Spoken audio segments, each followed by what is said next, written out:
اپنی طرف رسول اللہ صلی اللہ علیہ وسلم کا نسبت کرنا ہے، فرمایا وَهَذَا أَشْرَفُ وَصْفٍ لِرَسُولِ اللَّهِ صلی اللہ علیہ وسلم۔ اللہ جل شانہ ایسا فرماتے ہیں اپنے انبیاء علیہ السلام۔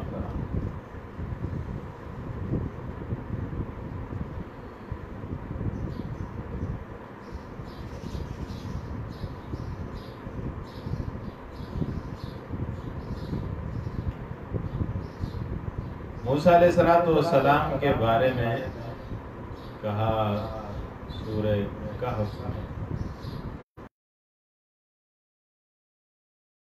السلام کے پاس ملاقات کرنے کے لیے، تو اللہ نے کیا فرمایا؟ فَوَجَدَ عَبْدًا مِّنْ عِبَادِنَا۔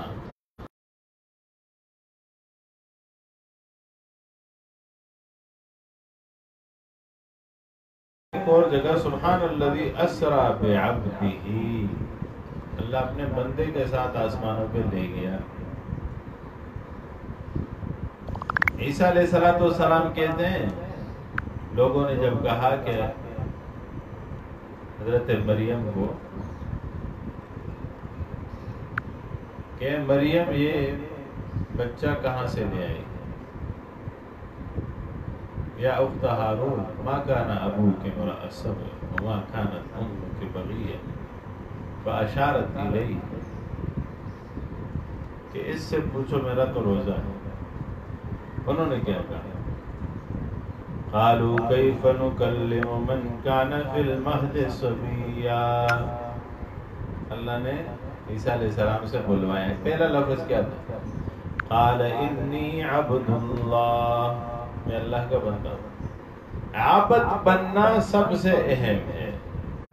یا اللہ کیا فرماتے ہیں؟ ان کنتم فی ریب مما نزلنا علی عبدنا، عبدنا میں جو نسبت، اس کو ذکر کیا بلاغت کے نکات میں، التعجیز، فأتوا بسورۃ، یہ سورۃ نکرہ لائیں، ارادہ کیا ہے؟ عموم و شمول، کوئی سی صورت لے آؤ، کوئی سی صورت تمہارے سامنے۔ مقابلہ لطیفہ، جعل لکم الارض فراشا والسماء بناء، زمین کو فرش، آسمان کو چھت، ایک دوسرے کے مقابل لا کے کھڑا کر دیے زمین و آسمان۔ فقد قابل بین الارض والسماء والفراش والبناء، زمین و آسمان اور فرش اور چھت کے درمیان مقابلہ سا بنا کے اللہ نے پیش کی۔ جملہ اعتراضیہ ہے، ان لم تفعلوا ولن تفعلوا، نہیں کر سکتے اور نہیں کر سکو گے۔ یہ کیا ہے؟ چیلنج ہے، ماضی میں بھی، حال میں بھی اور مستقبل میں، فیوچر میں بھی۔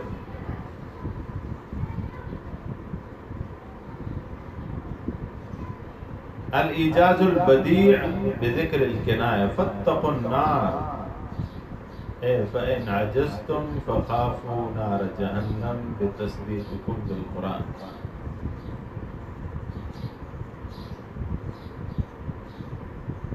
کیا فرمایا؟ وَإِن لَمْ تَفْعَلُوا، اگر ایسا نہ کر سکو، وَلَن تَفْعَلُوا، ہرگز نہیں کر سکو گے، فَاتَّقُوا النَّارَ، تو آگ سے ڈرو۔ اگر ایسا نہیں کر سکو تو پھر سمجھ جاؤ کہ تم غلط پہ ہو، اور غلط لوگوں کو پھر جہنم میں جانا پڑتا ہے۔ بلاغت کا نقطہ ہے لا یستحی،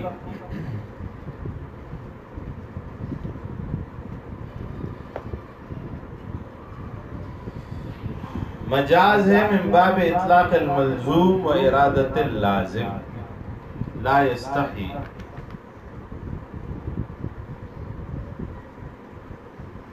ان اللہ لا یستحی۔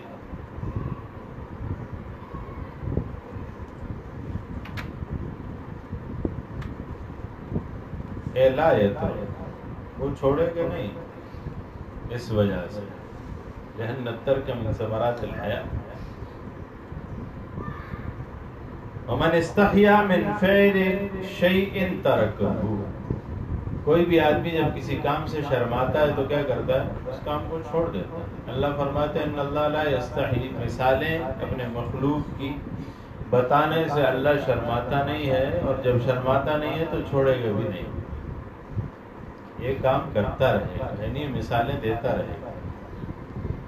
ینقضون عہد اللہ، فرماتے ہیں اس میں استعارہ مکنیہ ہے۔ آگے کیف تکفرون باللہ، یہ باب التفات سے۔ آگے علیم، عالم، علیم اور علام، یہاں پہ علیم کا لفظ استعمال کیا صیغہ ہے مبالغہ کا، اس کا معنی ہے واسع العلم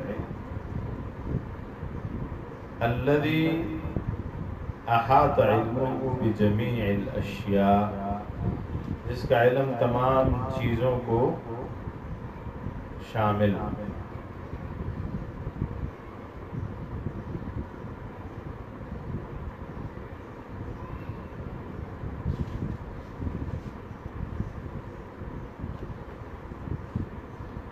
وَإِذْ قَالَ رَبُّكَ لِلْمَلَائِكَةِ، یہاں بھی عنوان ربوبیت کا جو تعرض ہے یہ اضافت کے ساتھ ہے الی الرسول علیہ السلام، یہ بھی تشریف و تکریم کے لیے۔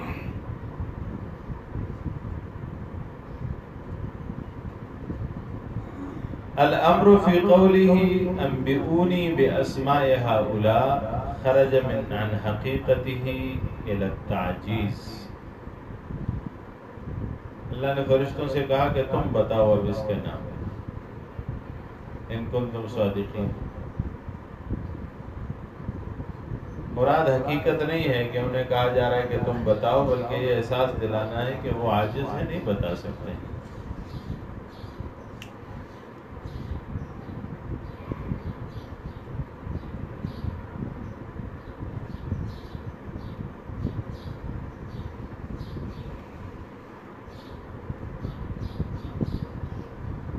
اگلا بلاغت کا نقطہ ہے ابراز الفعل فی قولہ انی اعلم غیب السماوات، پھر کہا واعلم ما تبدون،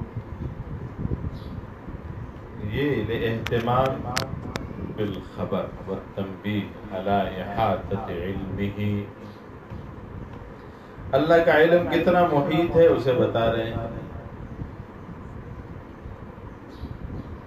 مطابقت دیکھیے کلام میں آخر میں وَعَالَمُ مَا تُبْدُونَ وَمَا كُنْتُمْ تَكْتُمُونَ،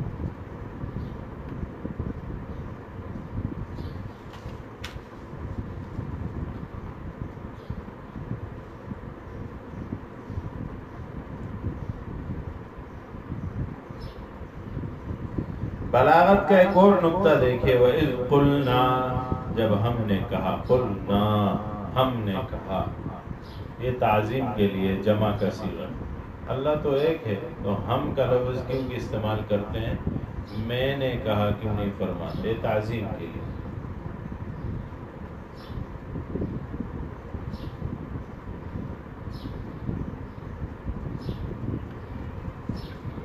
پہلے جو کہا وَإِذْ قَالَ رَبُّكَ، تمہارے رب نے کہا، یہ التفات غائب سے متکلم کی طرف ہے، یہ بھی ایک بلاغت کا نقطہ ہے۔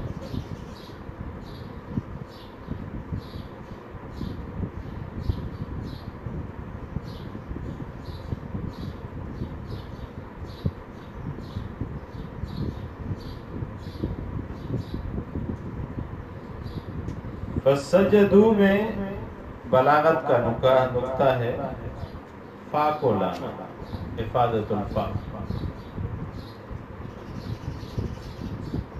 کیا معنی؟ انہم سارعوا فی الامتثال،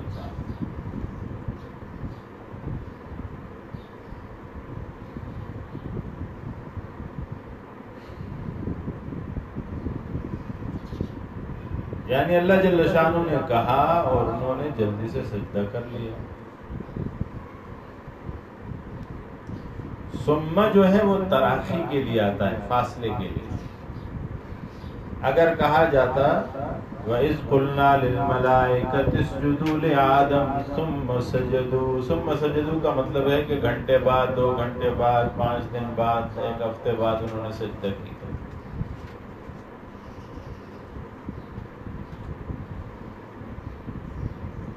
فَسَجَدُوا کا مطلب ہے جیسے ہی حکم مکمل ہوا وہ سجدے میں گر گئے، سجدہ کیا.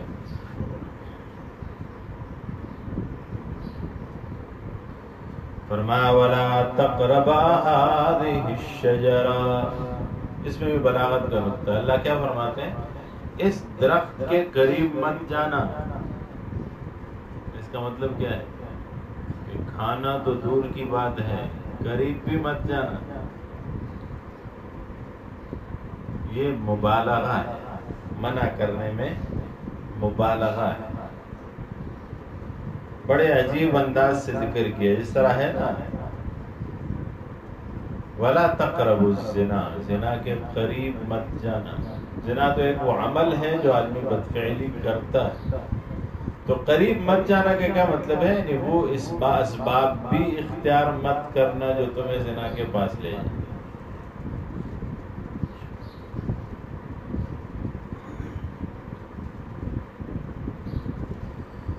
اب تو اللہ معاف کرے، یہ جو موبائل والوں نے پہلے میرے خیال میں درمیان میں کسی چیف جسٹس نے اس پہ ایکشن لیا تھا تو کوئی کم ہو گئے، نہیں تو رات بھر جو ہے تو مفت کالے ہوتے تھے. اور یہ بھی ایک ذریعہ تھا گناہ کے بڑھنے کا. اب بھی ایک لفظ استعمال ہوتا ہے، یہ جو آپ موبائل کا ملاتے ہیں اور جو جن کا کال سینٹر جو ہے ان سے بات کرتے ہیں، وہ جو آپشن دے رہے ہوتے ہیں ان آپشنوں میں ایسی آپشن ہیں کہ آدمی سن نہیں سکتا ہے کہ کون کون سی چیزیں انہوں نے رکھی ہوئی. فرمایا وَلَا تَقْرَبُوا الزِّنَا إِنَّهُ كَانَ فَاحِشًا. فحاشی وساء سبیلا پورا راستہ. علماء فرماتے ہیں شادی کو رواج دو تو گناہ ختم ہو جائے، شادی کو آسان بناؤ تو گناہ مشکل ہو جائے. جتنی شادی مشکل ہوتی جائے گی اتنا گناہ آسان ہوتا جائے گا. خیر، تو لا تقربوا الزنا کی طرح یہاں کیا فرمایا؟ ولا تقربا هذه الشجرہ مما کانا فیہ. مما کانا فیہ میں یہ نہیں ذکر کیا کہ جنت سے نکال دی، یہ تعبیر ہے، تعبیر اچھے انداز سے اسے پیش کی. ان نعمتوں جن نعمتوں میں وہ تھے ان نعمتوں سے نکال دیا.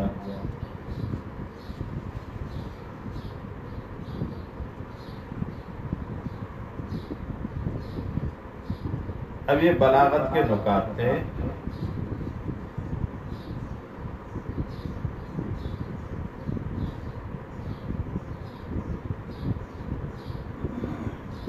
فوائد میں انہوں نے 2 فائدے لکھے ہیں. ایک فائدہ ہے کہ فیصح السجود لغیر اللہ، اللہ کے ماں سوا کسی اور کو سجدہ کیسے جائز ہے. والجواب ان سجود الملائکہ لآدم کان للتحیہ وکان سجود تعظیم و تکریم کا سجود صلاۃ و عبادت. عبادت کا سجدہ نہیں تھا، تعظیم اور تکریم کا سجدہ تھا، اور پہلے اقوام میں جائز تھا.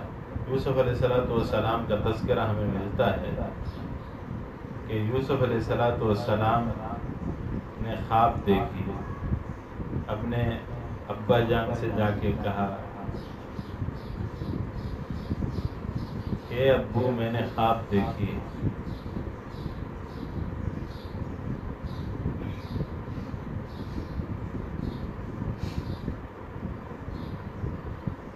کیا ہے آیت کریمہ؟ انی رأیت 11 کوکبا والشمس والقمر رأیتهم لی ساجدین. مجھے سجدہ کرنا ہے. پھر جب مصر کے بادشاہ بنے اور پھر جب سارے لوگ وہاں گئے تو وہاں سجدہ کا ذکر پھر اللہ جل شانہ نے قرآن عظیم الشان میں کیا ہے. باہر کیا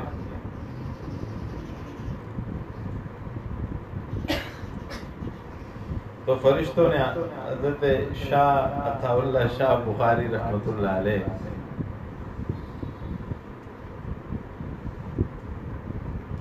توحید کے بڑے پکے، ان کا موقف غالباً یہ تھا کہ سجدہ آدم کے لیے نہیں ہوا تھا، سجدہ اللہ کے لیے. اور جمہور کا قول بھی یہی ہے کہ سجدہ آدم کے اللہ کے لیے تھا، آدم کی طرف تھا، منزلہ قبلہ کے آدم کو رکھا گیا. انہیں کسی نے کہا شاہ جی یہ یوسف علیہ السلام کے بھائیوں نے جو سجدہ کیا تھا یوسف علیہ السلام،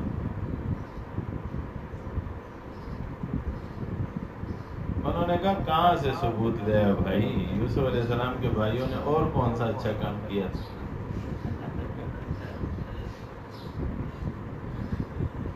باہر کیا بھی یہ سجدہ تعظیمی یا تکریمی تھا، یہ سجدہ تعبدی نہیں، عبادت کا سجدہ نہیں. زمخشری نے بھی لکھا ہے السجود للہ تعالی علی سبیل العبادہ ولغیرہ علی وجہ التکریم، جیسے فرشتوں کا سجدہ آدم کے لیے، جیسے یعقوب اور اس کے بیٹوں کا سجدہ یوسف علیہ السلام کے لیے.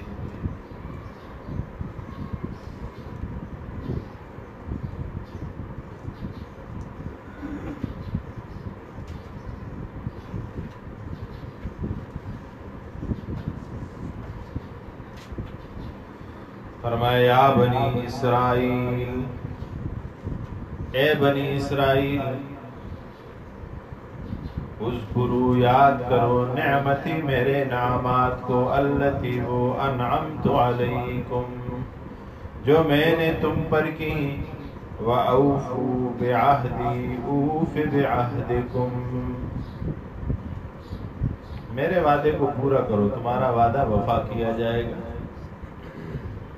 میں تمہارا وعدہ وفا کروں. وَإِيَّايَ فَارْهَبُونِ اور خاص مجھے ہی سے ڈرو. یہاں سے تیسرا باب شروع ہوتا ہے، آیت نمبر 49 تک. اس میں خطاب خاص ہے خطاب عام کے بعد، اب خاص خطاب ہو رہا ہے. یا بنی اسرائیل، یا ایھا الناس، سب لوگوں کو اس میں جمع کیے گئے. اب یہاں خاص خطاب بنی اسرائیل سے.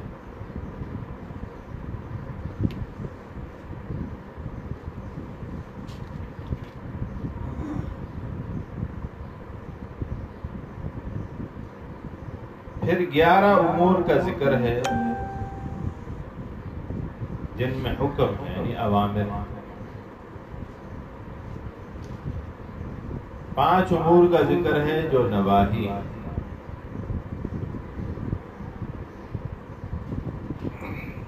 پھر 3 بری قباحتیں یعنی بری صفات ہیں ان لوگوں کے لیے جو ہادمین دین کو منہدم کرنا چاہتے ہیں، دین کی عمارت کو گرانا چاہتے ہیں.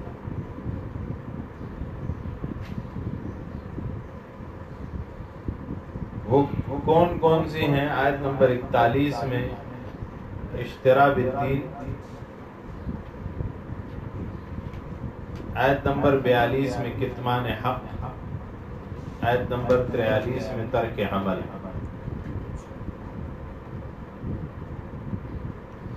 پھر 3 اوصاف کا ذکر کرتے ہیں جس سے تقویت ملتی ہے.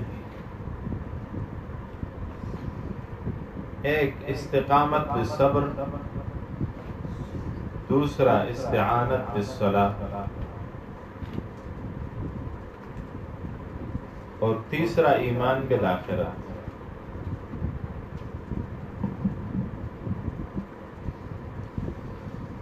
پھر ترغیب ہے آیت نمبر 47 میں اذکروا نعمتی التی انعمت علیکم، اور پھر تخویف اخروی ہے آیت نمبر 48 میں کہ تمہیں ہمارے پاس آنا ہے. واتقوا یوما لا تجزی نفس عن نفس شیئا ولا يقبل منها شفاعة ولا يؤخذ منها عدل ولا هم ينصرون.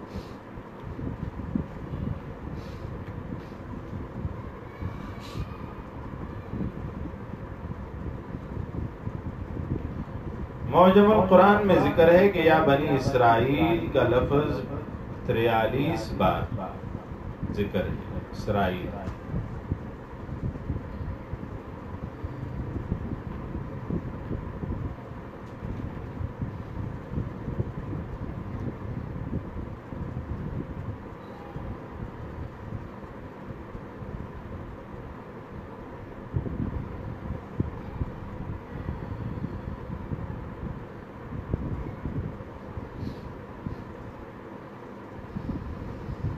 فرماتے ہیں یا بنی اسرائیل. اسرائیل اسر کا معنی ہے عبد اور ایل کا معنی ہے اللہ.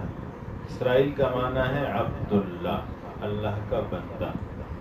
اسرائیل حضرت یعقوب علیہ السلام کا لقب اور بنی اسرائیل سے یعقوب علیہ السلام کی اولاد مراد. حضرت ابراہیم علیہ السلام کے بعد جتنے بھی پیغمبر آئے سارے حضرت ابراہیم علیہ السلام کی اولاد میں آئے، لیکن ان کی اولاد کی 2 شاخیں بنی، ایک بنی اسحاق اور ایک بنی اسماعیل. بنی اسماعیل میں صرف ایک پیغمبر آیا جناب رسول اللہ صلی اللہ علیہ وسلم اور سب سے آخر میں آئے. اور بنی اسرائیل میں قریباً 4000 انبیاء اور رسول تشریف لائے.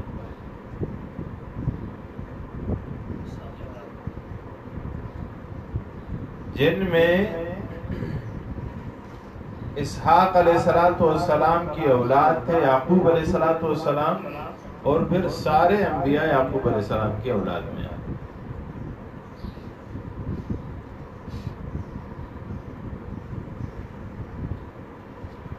ہم ان کی تفصیل اپنے مقام پر پڑھیں گے.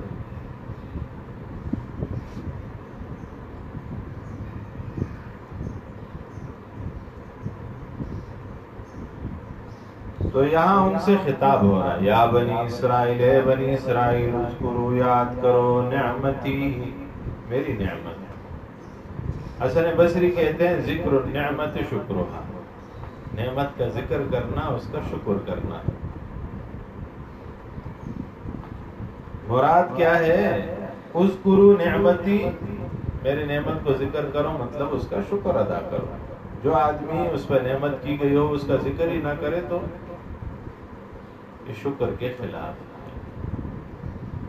علماء کرام فرماتے ہیں کسی بھی نعمت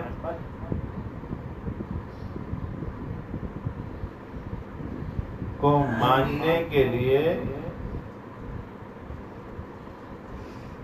اسے بڑھانے کے لیے، مسلسل جاری رکھنے کے لیے شکر کی بہت بڑی اہمیت ہے. شکر کا طریقہ کیا ہے؟ دل سے اسے مانے کہ فلاں نے مجھ پہ یہ نعمت کی، چاہے وہ کسی انسان نے احسان کیا ہو یا اللہ کا احسان ہو، دل سے مانے. دوسرا زبان سے اس کا اظہار کرے. تیسرا جسم پہ اس کا، جسم سے بھی اس کا اظہار کرے. چوتھا اس نعمت میں اور لوگوں کو اپنے ساتھ شریک کرے. مثلا علم ایک نعمت ہے جو اللہ جل شانہ دیتا ہے، مال ایک نعمت ہے جو اللہ دیتا ہے. اب ان دونوں کو آپ کیسے کسی ان چاروں طرح کا شکر کیسے ادا کر سکتے؟ ایک تو دل میں قدر کریں اللہ جل شانہ سے، دل میں یہ بات رکھیں ہمیشہ کہ اللہ نے مجھ پہ کرم کیا، مجھے علم دیا، مجھے مال دیا. دوسرا زبان سے کہے کہ یہ علم اللہ کی دین ہے، یہ مال اللہ کی عطا کردہ ہے، الحمدللہ علی ذالک، اس پہ اللہ کا شکر ہے. تیسرا اپنے اوپر اس علم کو لاگو کرے اور اپنے جسم پر مال کے اثر کو دکھائے. اگر مال ہے تو فقیروں کی طرح نہ پھرے، کہ لوگوں کو پتہ چلے کہ اسے اللہ نے دیا. علم ہے تو اس علم کو اپنی زندگی میں لائے تاکہ پتہ چلے کہ اس کے پاس علم ہے اور یہ اس میں عمل کر رہا ہے۔ اور چوتھا، علم کو پھیلائے اور مال کو بھی پھیلائے۔ علم طلبوں کو علم دے اور مال طلبوں کو مال دے، تو یہ چاروں طرح سے ادا ہو جائے گا۔ فرمایا اذکروا، یاد کرو نعمتی، میری نعمت کو۔ نعمت کیا دی؟ اللہ جل شان نے ان پہ کیا نعمت کی؟ علماء فرماتے ہیں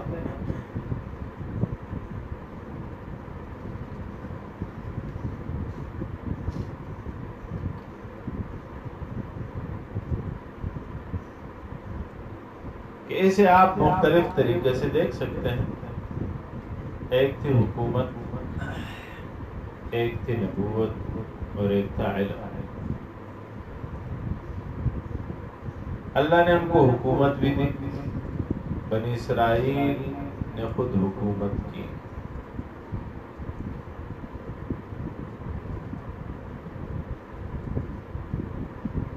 اللہ نے انہیں وحی بھی دی، علم دیا۔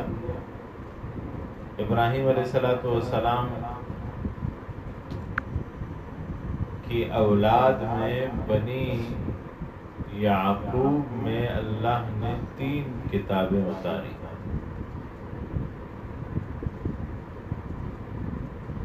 کل 4 کتابیں اور 3 کتابیں بنی اسرائیل کو دی گئی، تورات، انجیل اور زبور۔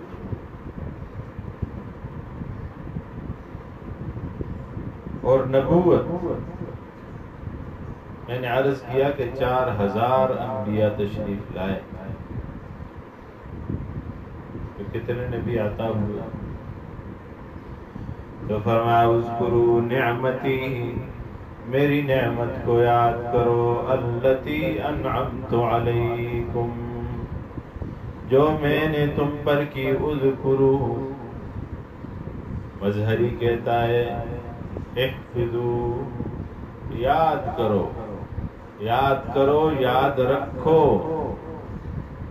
الذکر یکون بالقلب وباللسان، یہ ذکر جو ہے دل میں بھی ہوتا ہے اور زبان پر بھی ہوتا ہے۔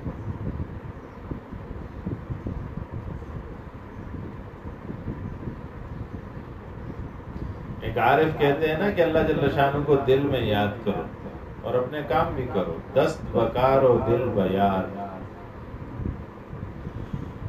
والذکر یکون بالقلب وباللسان،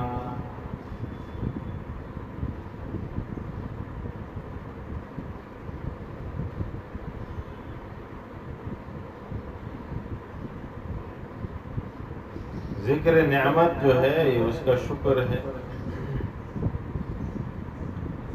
نعمتی التی انعمت علیکم، قتادہ کہتے ہیں ہی النعم التی خصت بها بنو اسرائیل من فلق البحر وانجاهم من فرعون باغراقه، ان کے لیے سمندر میں رستے بنا دیے، فرعون کو غرق کر دیا، ان کو بچا دیا۔ وتذلیل الغمام فی التیہ، وادی یتیم میں ان کے لیے بادلوں کا سایہ مہیا کیا۔ وانزال المن والسلوى، آسمان سے کھانا اترا ان کے لیے، اور اللہ نے ان میں نبی بھیجے۔ وجعلهم ملوکا، انہیں بادشاہ بنایا۔ وانزل التوراۃ، ان میں تورات اتاری، وغیرہ۔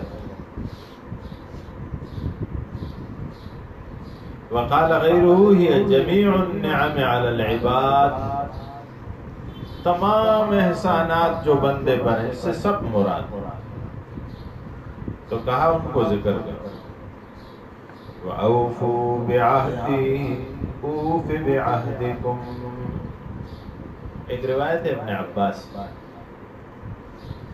فرمایا قال قال رسول اللہ صلی اللہ علیہ وسلم ان اللہ تعالی کان عہد الی بنی اسرائیل بالتوراۃ، تورات میں اللہ نے وعدہ لیا انی باعث من بنی اسماعیل نبی امیہ، کہ میں بنی اسماعیل میں، تو بنی اسرائیل کی تمہاری لڑی ہے نا، اس دوسری لڑی میں ایک پیغمبر بھیجوں گا، نبی امی، نبی ہوگا ان پڑھ.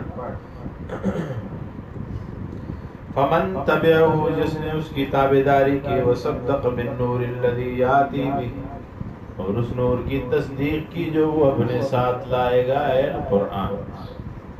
غفرت ذنبہ وادخلتہ الجنہ، میں اس کے سارے گناہ معاف کر دوں گا اور اسے جنت میں داخل کروں گا. تفسیر کبیر میں امام فخر الدین رازی اور معالم التنزیل میں اس روایت کو لائے.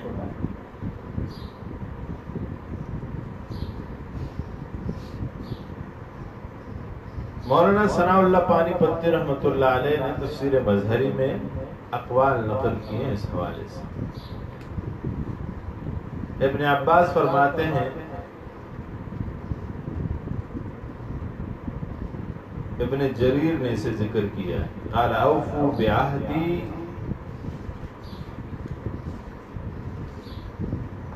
فی اتباع محمد صلی اللہ علیہ وسلم، میرے وعدے کو پورا کرو، نبی کریم صلی اللہ علیہ وسلم کی اطاعت کرو. اوف بعہدکم،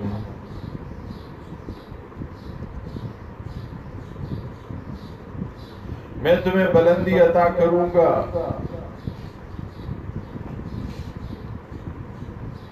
میں تمہارے گناہ معاف کر دوں گا. بغوی کہتے ہیں، قال الکلبی عہد اللہ الی بنی اسرائیل علی لسان موسیٰ انی باعث من بنی اسماعیل نبیا امیا فمن تبعہ وصدق بالنور الذی یاتی بہ غفرت لہ ذنبہ وادخلتہ الجنہ.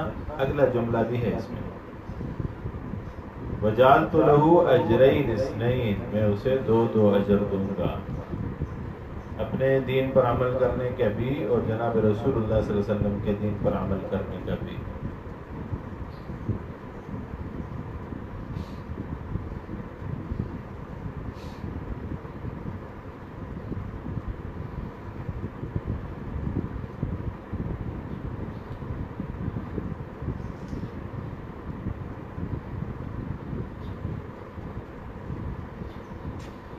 وہ کیا ہے؟ وہ قولہ وَإِذْ أَخَذَ اللَّهُ مِيثَاقَ الَّذِينَ أُوتُوا الْكِتَابَ، یعنی فی امر محمد صلی اللہ علیہ وسلم. قلت وهذا قوله تعالی فی قوله ما قال موسى رب لو شئت أهلكتهم من قبل وإياي إلى قوله إنا هدنا إليك قال عذابي أصيب به من أشاء ورحمتي وسعت كل شيء فسأكتبها للذين يتقون ويؤتون الزكاة والذين هم بآياتنا يؤمنون الذين يتبعون الرسول النبي الأمي الذي يجدونه مكتوبا عندهم في التوراة والإنجيل.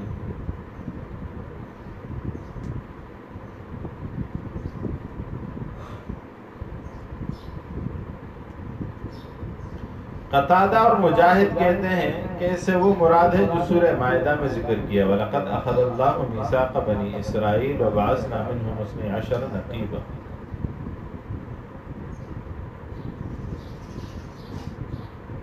حسن بصری کہتے ہیں، وَقَوْلُهُ وَإِذْ أَخَذْنَا مِيثَاقَكُمْ وَرَفَعْنَا فَوْقَكُمُ الطُّورَ فَهُوَ شَرِيعَةُ التَّوْرَاةِ. صاحب کتاب کہتے ہیں، قلت وَإِنَّ هَذَيْنِ الْقَوْلَيْنِ راجعان إِلَى مَا قَالَ ابن عباس والکلبی.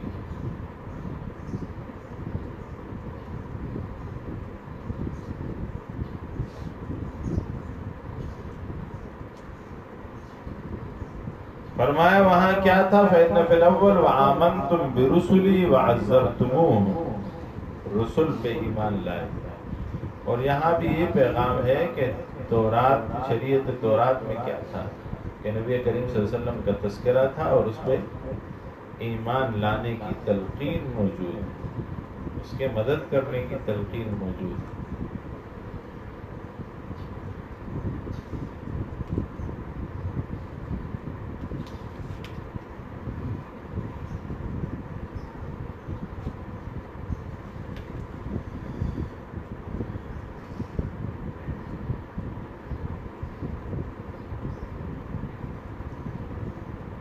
دورات میں جناب رسول اللہ صلی اللہ علیہ وسلم کی علامات کا بھی ذکر تھا، حضور کی ذات کا، نام کا، علامات کا بھی، یہاں تک کہ رنگت کا، حضور کے قد کاٹ کا بھی ذکر موجود تھا۔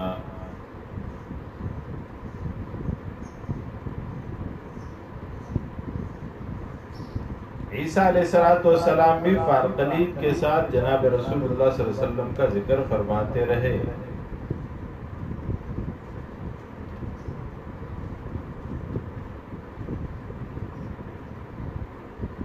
وَأَوْفُوا بِعَهْدِي أُوفِ بِعَهْدِكُمْ وَإِيَّايَ فَارْهَبُونِ، اور خاص مجھ ہی سے ڈرو۔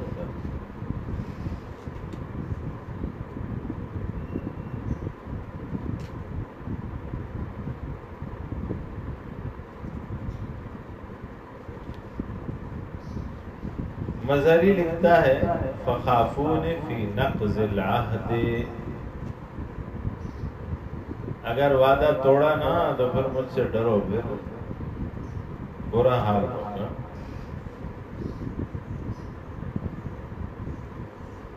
وآمنوا بما انزلت مصدقا لما معکم، اور ایمان لے آؤ بما، اس چیز کے ساتھ، انزلت جو میں نے نازل کیا، مصدقا لما معکم، موافقا لما معکم، ایک معنی تصدیق کرنے والا ہے، موافقت کرنے والا ہے اس چیز کی جو تمہارے پاس ہے، مصدقا لما معکم، ولا تکونوا اول کافر بہ، اس سے پہلے انکار کرنے والے مت بنو۔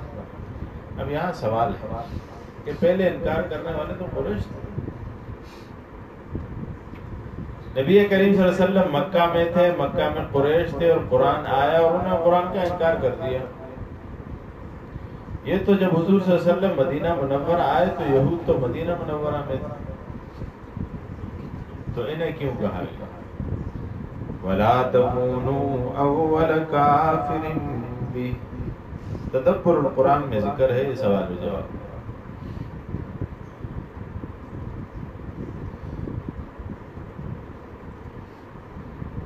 فرماتے ہیں کہ قریش نے انکار کیا لیکن انفرادی طور پر، علیحدہ علیحدہ، کوئی قریش مانتا تھا، کوئی نہیں مانتا تھا، کسی نے کس حد تک مانا، کسی نے کس حد تک مانا، سارے قریش نے انکار تو نہ کیا۔ وہی سے پھر نبی کریم صلی اللہ علیہ وسلم نے قریش ہی میں سے لوگوں کو اٹھایا اپنے ساتھ اور چلایا۔ البتہ یہودی جو تھے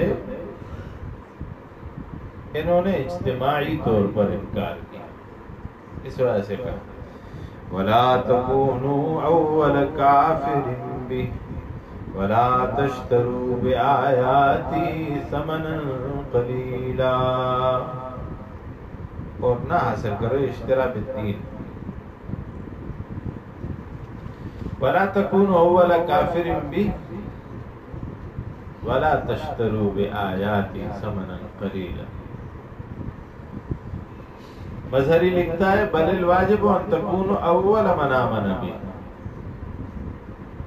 تم پہ تو یہ واجب ہے کہ تم پہلے ایمان لاؤ، پہلے تم آگے بڑھ کے ایمان، کیونکہ تمہاری کتابوں میں اس کا ذکر موجود ہے، تمہارے نبی نے اس کی تلقین کی۔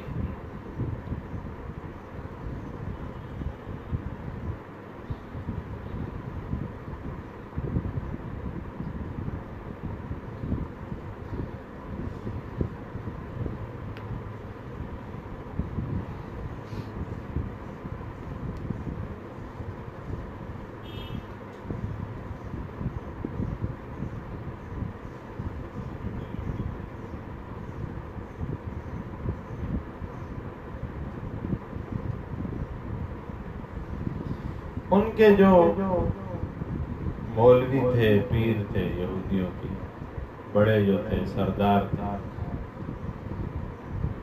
شاعر نے کہا ہے نا کہ ہے خرابی دین کی ان تین سے، ہے خرابی دین کی ان تین سے، شاہ ظالم،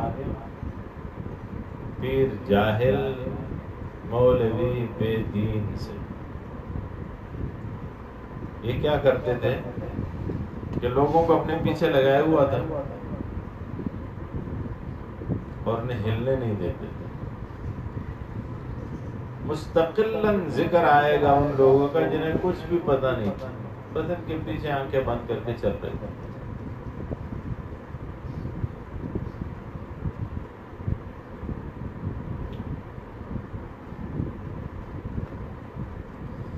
مظہری لکھتا ہے فإن ایمان العلماء والاحبار والرؤساء سبب بإیمان غیرهم وکفرهم.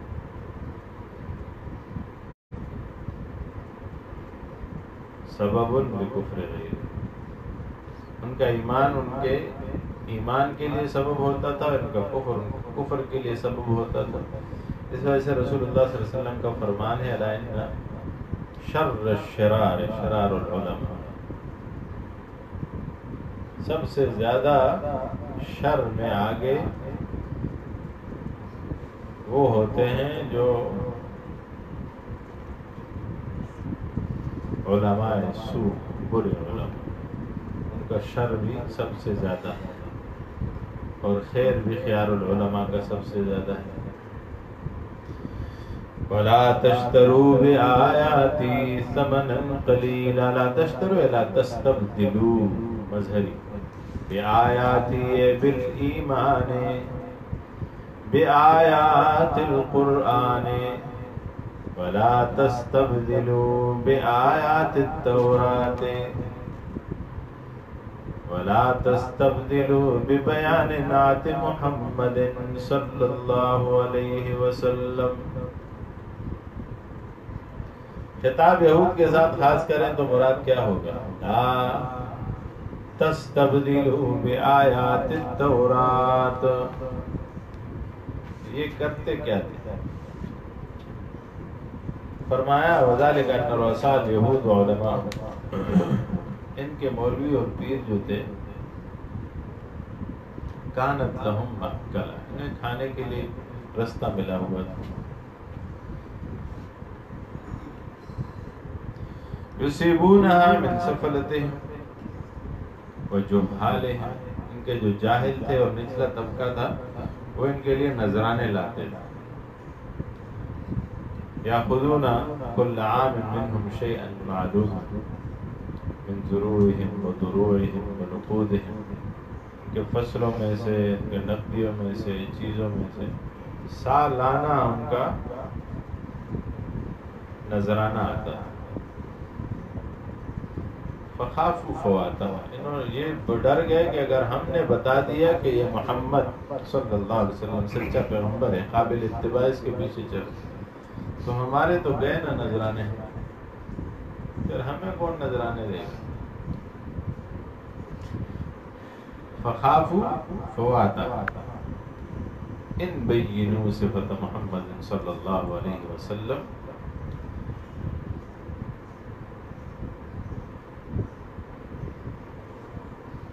کہ اگر یہ بتا دیں کہ نبی کریم صلی اللہ علیہ وسلم کی یہ صفات ہیں اور حضور کی اتباع اختیار کر لیں تو پھر تو وہ چیزیں گئی. فاختاروا الدنیا علی الآخرہ، انہوں نے دنیا کو آخرت پر مختار کیا، پسند کیا.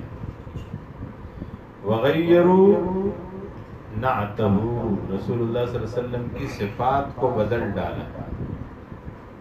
یعنی اگر وہاں لکھا تھا کہ حضور صلی اللہ علیہ وسلم کا درمیانہ قد ہوگا، انہوں نے کہا حضور کا لمبا قد ہوگا، ہماری کتاب میں لکھا ہے.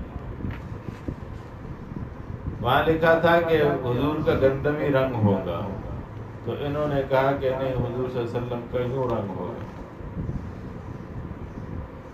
وہاں لکھا تھا کہ حضور کے گھنگریالے بال ہوں گے، انہوں نے لکھ دیا کہ حضور کے سیدھے بال ہوں گے. پھر آ کے لوگوں کو بتا دیکھو ہماری کتاب میں یہ لکھا ہوا، یہ نہیں ہے، وہ یہ والا نہیں ہے.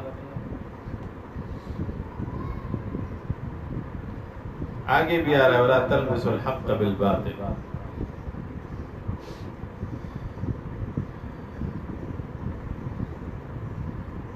فرمایا وَلَا تَشْتَرُوا بِآيَاتِي ثَمَنًا قَلِيلًا، دین بیچ کے پیسے مت کماؤ بھائی، دین صحیح صحیح بتاؤ. ثمناً قلیلا، حسن بصری کہتے ہیں کہ اس سے مراد متاع دنیا ہے. ولا تشتروا بآیاتی ثمنا قلیلا، عرضا من الدنیا، تھوڑا سا. قل متاع الدنیا قلیل، دنیا کے سارے منافع، ساری چیزیں اکٹھی کر دو تب بھی دنیا تھوڑی ہے. قلیلا فإن أعراض الدنيا وإن جلت فهي قلیلة رزیلة، یہ کم بھی ہے اور رزیل بھی. ولا تشتروا بآیاتی ثمنا قلیلا وإیایا فاتقون. یہاں پہ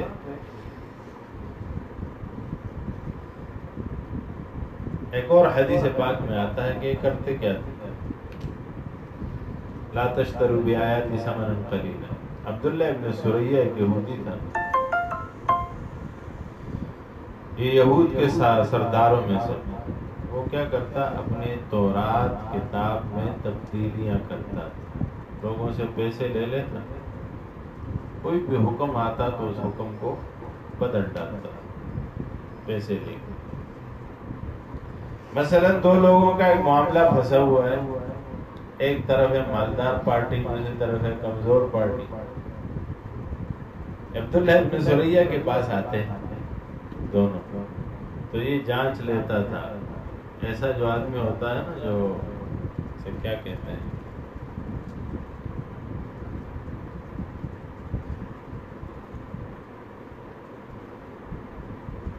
جو لوگوں کے حالات کو ایک نظر میں پہچان لیتا ہے، اس کا بڑا تجربہ ہوتا ہے. جو پیر ہوتے ہیں نا، 2 نمبر پیر، صحیح لوگ بھی ہیں، ہر چیز میں 2 نمبری ہے. مجھے کسی نے ایک دفعہ، میں نے پتہ نہیں کہیں تقریر کی تو میں نے کہا 2 نمبر پیر تو، کہا کہ آپ نے تو اس قسم کا لفظ آپ استعمال نہ کیا کریں تو اچھا ہے. میں نے کہا یار 2 نمبر خدا بھی آئے.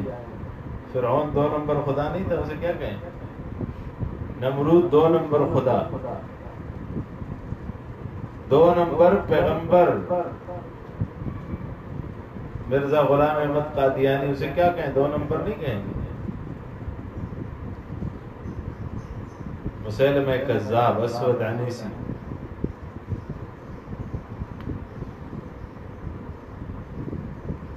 تو 2 نمبر پیر بھی ہیں.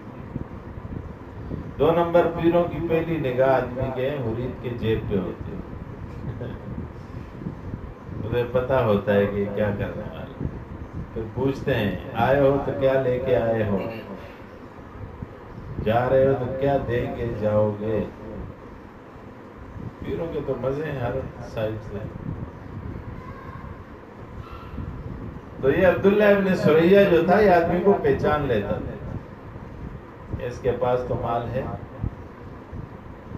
پھر کیا کرتا کہ تلبیس حق کرتا، حق کو چھپا لیتا، حق و باطل کو ملا کے کتمان حق کو چھپا لیتا. سمجھ ہی نہیں پڑتی تھی کہ صحیح کیا ہے غلط کیا ہے.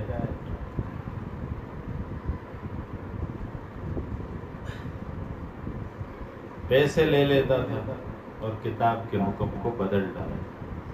اللہ فرماتے ہیں وَلَا تَشْتَرُوا بِآیَاتِي ثَمَنًا قَلِيلًا، میری آیتوں میں پیسے مت کما. اب بعض یار لوگوں نے کیا کر دیا، اسے کہہ دیا کہ امام صاحب جو نماز پڑھاتا ہے، قاری صاحب جو قرآن پڑھاتا ہے،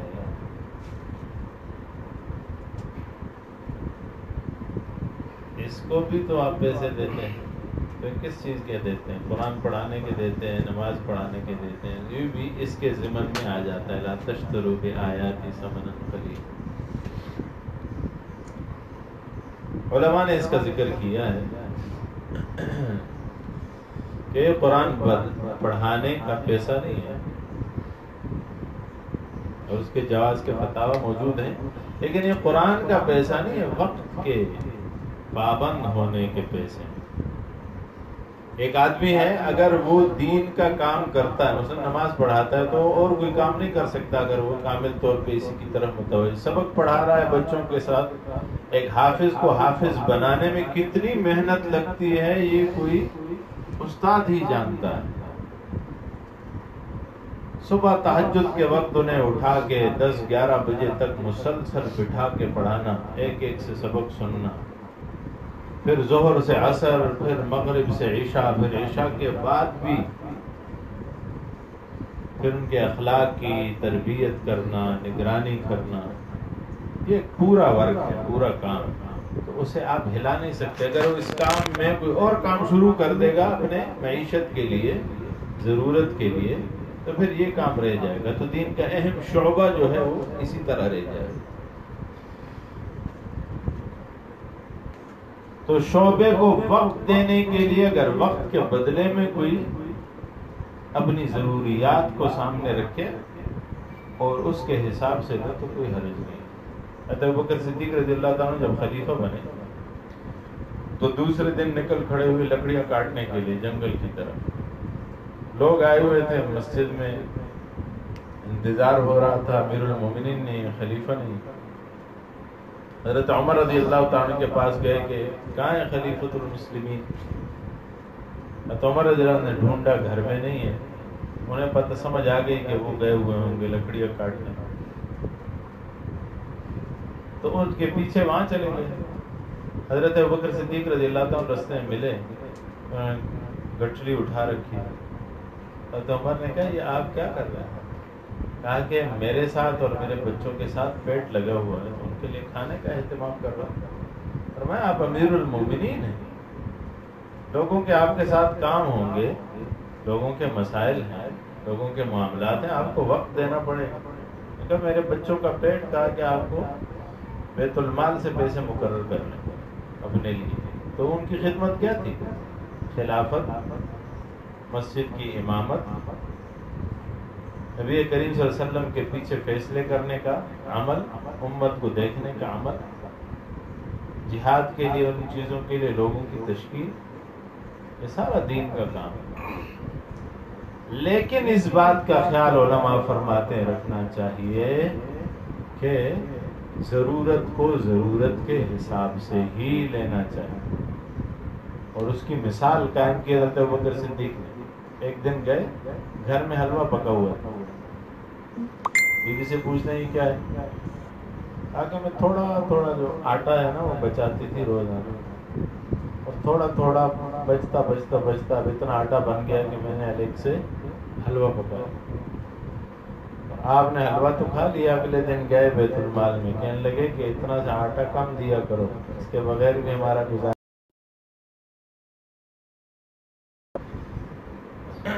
تو ضرورت کو ضرورت کی حد تک رکھنا صحیح، اس میں کوئی قباحت نہیں. بہرحال فرمایا وَإِيَّايَ فَاتَّقُونَ، خاص مجھ ہی سے ڈرو. وَلَا تَلْبِسُوا الْحَقَّ بِالْبَاطِلِ، حق کو باطل میں گڈمڈ مت کرو.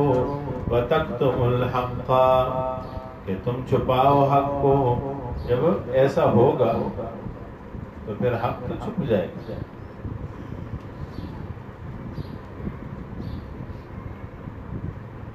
تم خلط ملط مت کرو حق کو باطل کے ساتھ.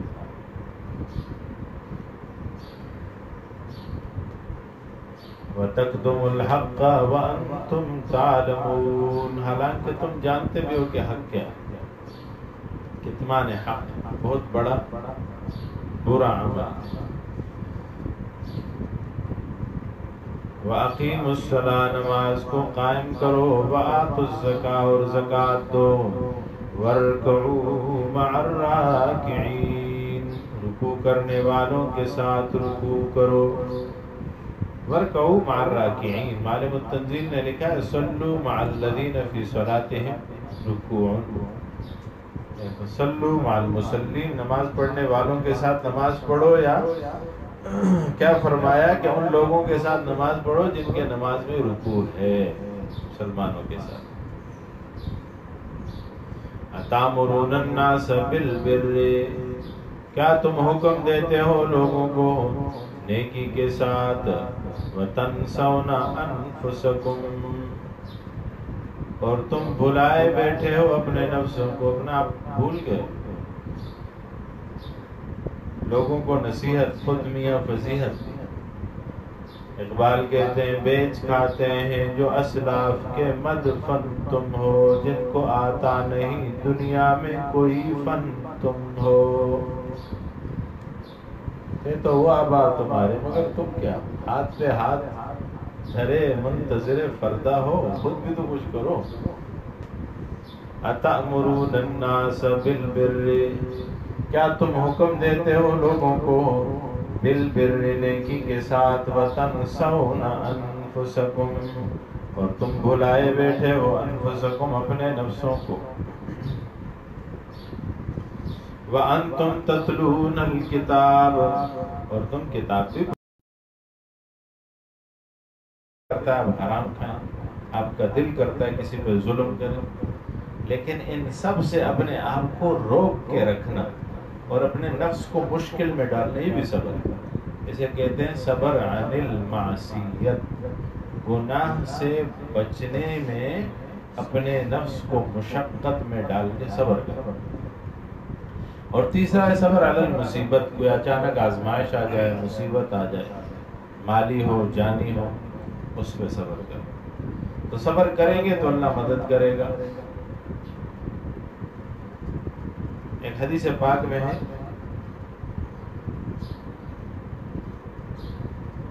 الصبر عند الصدمة اولا. صبر صدمہ کے وقت افضل ہے، بعد میں تو خود بھی صبر ہو جاتا ہے. جب واقعہ ہو جائے، مصیبت آ جائے، اس وقت میں صبر کرنا اصل صبر. بعد میں 2 دن بعد، 4 دن بعد، یہ تو دنیا ہے، خود بہت صبر آ جاتا ہے. آپ کا بہت قریبی بھی ہو، ایک دن آپ روئیں گے، دوسرے دن، تیسرے دن، 40 دن گزریں گے، آپ کو پتہ ہی نہیں ہوگا. یہ اللہ نے سسٹم رکھا ہے. اگر ایسا سسٹم نہ ہوتا کہ اگر آدمی بھولتا نہیں تو پھر تو زندگی کا نظام جام ہو جاتا. کوئی بھی پیارا کسی کا والد، والدہ، بچہ، بچی، بہن، بھائی، بیوی، خامد فوت ہو جاتا تو پھر آدمی صدمے سے باہر نہ نکلتا. آپ دیکھتے ہیں کئی لوگ اس طرح ہو جاتے ہیں کہ وہ صدمے سے باہر نہیں نکلتے، تو وہ زندگی نہیں جی پاتے.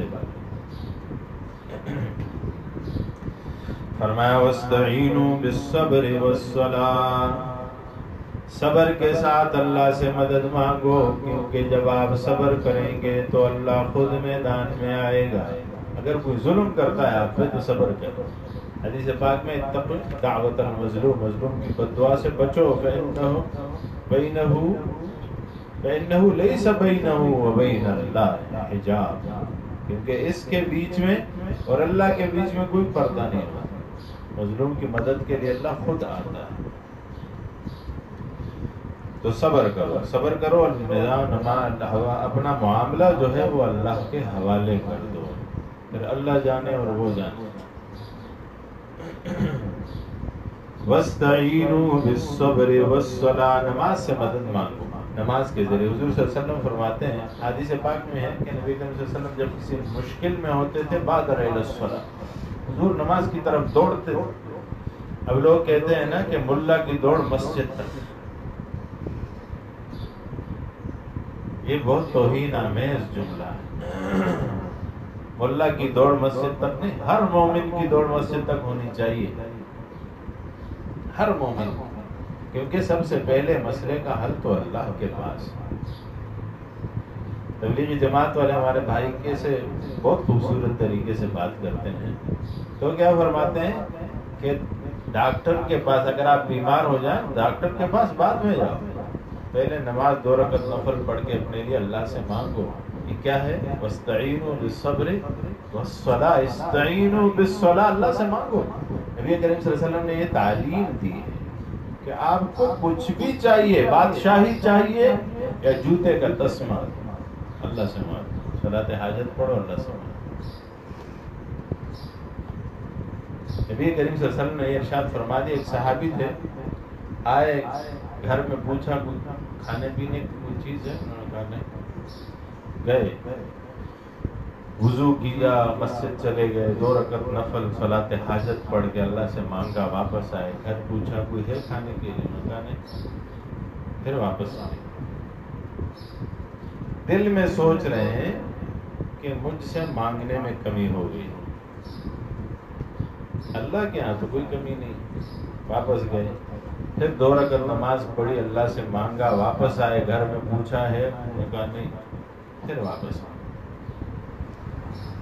پھر رو رو کے گڑ گڑا کے مانگا اللہ سے، واپس آئے، پوچھا گھر میں کچھ، نے کہا بہت کچھ ہے۔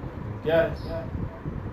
کیا کہ گھر میں چکی ہے، وہ خود بخود گھومنے لگی ہے، چکی خود بخود گھوم رہی ہے، خود بخود آٹا پھینک رہی ہے۔ انہوں نے جب دیکھا 2-4 توڑے اپنے بھرے، ان لوگوں کے پاس کیا تھا بھرنے کے لیے، کوئی چیز بھی نہیں تھی۔ انہوں نے دیکھا کہ اب بہت ہو گیا ہے، تو اس کو ڈھونڈنے لگا کہ یہ کھانا اس میں کہاں سے آ رہا ہے، تو ڈھونڈنے لگا تو ظاہر کوئی جگہ نہیں مل رہی تھی، تو اس نے وہ اوپر والا پل اٹھا لیا چکی کا، تو چکی رک گئی، پھر نہیں چلی۔ حضور صلی اللہ علیہ وسلم کو آ کے بتایا کہ ایسا واقعہ ہوا، تو حضور صلی اللہ علیہ وسلم نے فرمایا سادے آدمی، اگر تو اسے چھوڑ دیتا نا تو یہ چکی قیامت تک لوگوں کو فائدہ دے، یہ کسی مومن کی دعا سے چلی، نماز میں مانگی ہوئی ہے، استعینوا بالصبر والصلاۃ، نماز کے ذریعے سے مانگو اللہ سے، صبر کے ذریعے سے مانگو۔ معارف میں برائے تھے قتیبہ لکھا ہوا ہے، خالد بن ولید کے 40 بیٹے ایک دن میں وفات پائے، صبر کیا۔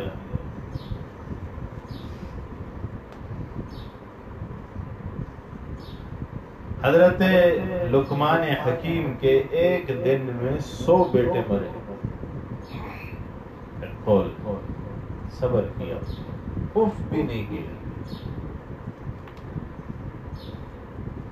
اللہ کی دین تھی، اللہ نے لے لی۔ نبی کریم صلی اللہ علیہ وسلم کی بیٹے وفات پا گئے ابراہیم، حضور صلی اللہ علیہ وسلم کی آنکھوں سے آنسو بہ رہے، صحابی نے کہا وَأَنْتَ یا رسول اللہ، اللہ کے پیغمبر آپ بھی رو رہے ہیں، یعنی آپ ہمیں تو کہا جا رہا ہے صبر کرو صبر کرو، آپ صبر نہیں کر رہے۔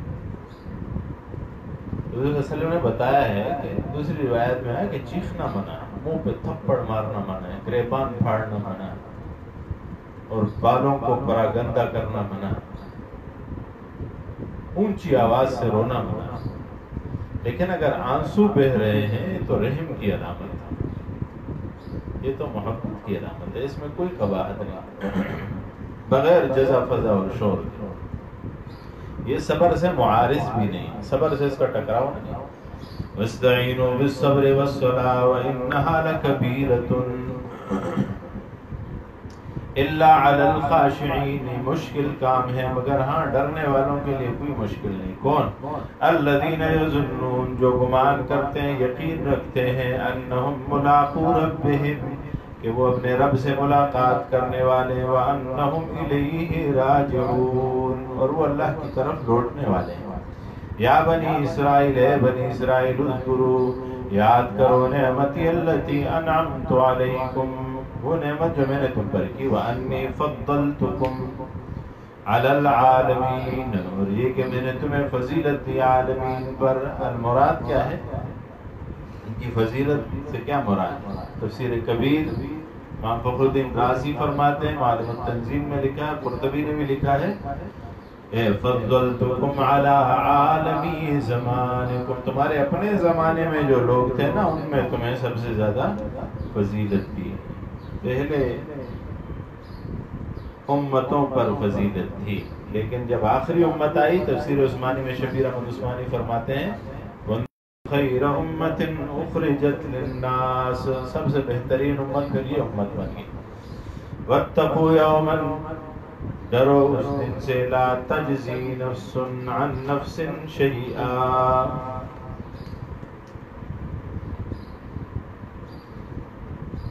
قیامت کے دن کا منظر ہے کہ اللہ جل شانہ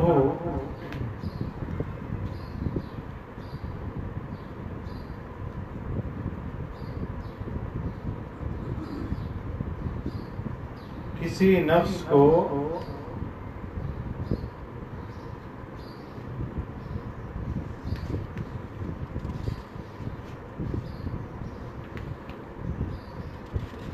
کسی دوسرے نفس کے لیے ایسا نہیں کر سکتا کہ وہ کوئی چیز دے دے، بدلہ دے دے.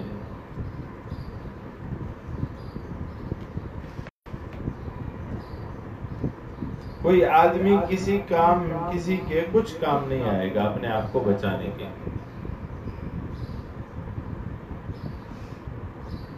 وَلَا يُقْبَلُ مِنْهَا شَفَاعَةٌ، کسی کی سفارش قبول نہیں ہوتی. وَلَا يُؤْخَذُ مِنْهَا عَدْلٌ، نہ اس کے عوض میں کوئی معاوضہ لیا جائے گا.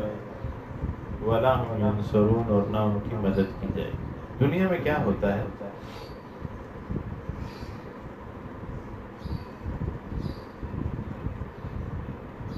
کہ ہم ایسا کرتے ہیں، لا تجزی نفس عن نفس، اس کا پرفیکٹ معنی اگر دیکھنا ہے تو وہ کیا ہے کہ کسی روڈ ایکسیڈنٹ میں کوئی آدمی اگر چلا جائے، اللہ نہ کرے کوئی فوت ہو جائے، زیادہ زخمی ہو جائے، تو جب پولیس آتی ہے تو دیکھتی ہے کہ مارنے والا، غلطی کرنے والا کون ہے. تو اگر اس ڈرائیور کے پاس لائسنس نہیں ہوتا تو وہ خود اتر جاتا ہے، کیونکہ لائسنس نہ ہونے پر بھی ایکسیڈنٹ ہوا ہے تو پھر اسے زیادہ سزا ہوتی ہے، جرمانہ ہوتا ہے بڑا، تو اسے بدل ڈالتے ہیں. اگر نہیں جی اس نے نہیں، یہ گاڑی چلا رہا تھا جو اس کے پاس لائسنس ہوتا ہے، تاکہ سزا کم ہو سکے.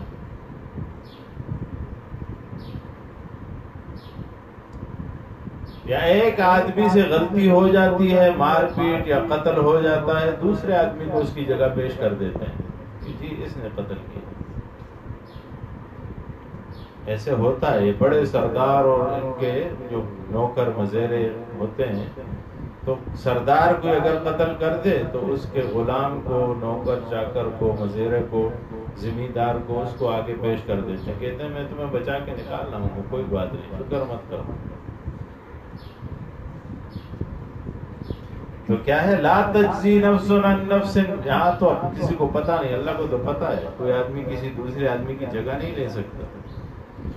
ولا يقبل منها شفاعة، کسی کی سفارش نہیں مانی جائے گی. یہاں تو ایک کی نہیں مانیں گے تو دوسرا سفارش والا آ جائے گا. خاندان والے بیچ میں ڈال دیتے ہیں. کوئی افسر بہت زیادہ سخت ہو تو اسے ڈراتے دھمکاتے ہیں. ولا يؤخذ منها عدل، نہ کوئی معاوضہ، بدلہ بھی نہیں لیا جائے گا. رشوت، سفارش کوئی نہیں مانتا تو اسے رشوت کی گڈی پیش کر دیتے ہیں کہ بھائی یہ لو. رشوت کے لیے مختلف نام ہیں، مختلف طریقے ہیں کہ جی آپ کے لیے ہدیہ لائیں، چائے پانی لائیں آپ کے لیے. وَلَا هُمْ يُنصَرُونَ، نہ ان کی مدد کی جائے گی. اگر ان سارے کاموں کے باوجود بھی کسی کو پکڑ لیا جاتا ہے تو جہاں پہ جن لوگوں کا اثر و رسوخ ہوتا ہے وہ کیا کرتے ہیں، تھانے پہ حملہ کر دیتے ہیں، تو اپنے آدمی کو چھڑا لاتے ہیں. اللہ فرماتے ہیں یہ سارے کام وہاں نہیں. وَلَا هُمْ يُنصَرُونَ، نہ ان کی مدد کیجیے. ایسا نہیں ہے کہ کوئی لشکر باہر سے آئے گا اور ہمارے تھانے سے ہمارے مجرم کو اٹھا کے لے جائے گا. اللہ جل شانہ ہمیں سمجھ کی توفیق عطا فرمائے. وآخر دعوائی الحمد للہ رب العالمین. اللهم ذكرنا منه ما نسينا وعلمنا منه ما جهلنا وارزقنا تلاوته آناء الليل وأطراف النهار واجعله لنا حجة يا رب العالمين. اللهم أحسن عاقبتنا في الأمور كلها وأجرنا من خزي الدنيا وعذاب الآخرة. صلى الله تعالى على خير خلقه محمد وعلى آله وأصحابه أجمعين.